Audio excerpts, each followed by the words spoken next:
Welcome back to Woof Wednesday. I'm Heather Fox with Techpawlogy, and this September we're bringing you into the animal mind. Today we're talking about, does your dog listen to you?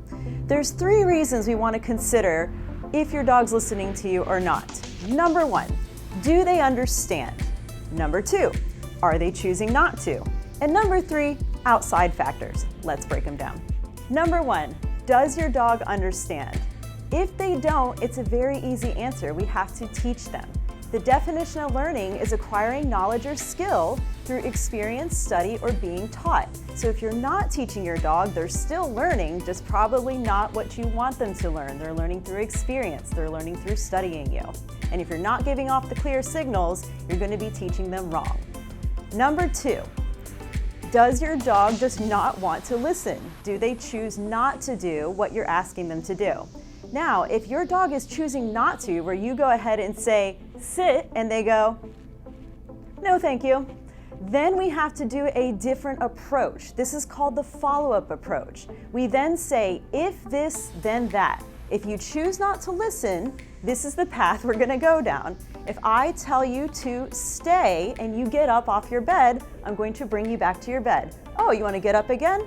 Going to bring you back again. So they learn, if I get up, they're going to bring me back. If I sit, I get a treat, or I get pets, or I get praise, so then they can make a choice. Now the key to if this then that and to choosing not to listen is consistency.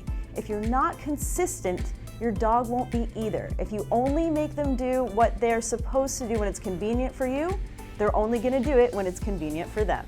So if your dog is not listening and chooses not to, we have to create a system of if this then that. It's called follow-up.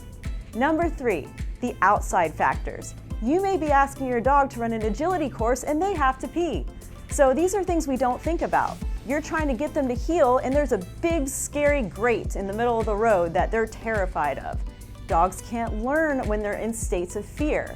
This is something that's going to come into play later when we talk about learning under pain and fear. So the important point is outside factors. Is your dog's bodily functions in order?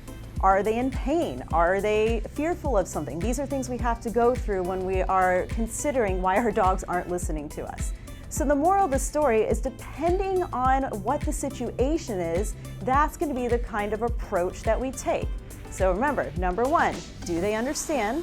Number 2, are they choosing not to listen? Or number 3, is it an outside factor? So thanks for joining us today for Woof Wednesday. I'm Heather Fox with Techpawlogy. You can go to techpawlogy.com and subscribe to the Positive Pet community. We are now doing a text to behaviors feature. All you have to do is text 917-226-4732, and you can get signed on for texting of behaviors any time of the day when you have questions. Thank you to Puppy Dreams, our possum sponsors. You guys do so much for us. We're highly appreciative. Also, if you want to see more of community videos like these, go to the Winter Garden app and download it. Thanks everybody. I'm Heather Fox. We look forward to seeing you next week for Woof Wednesdays.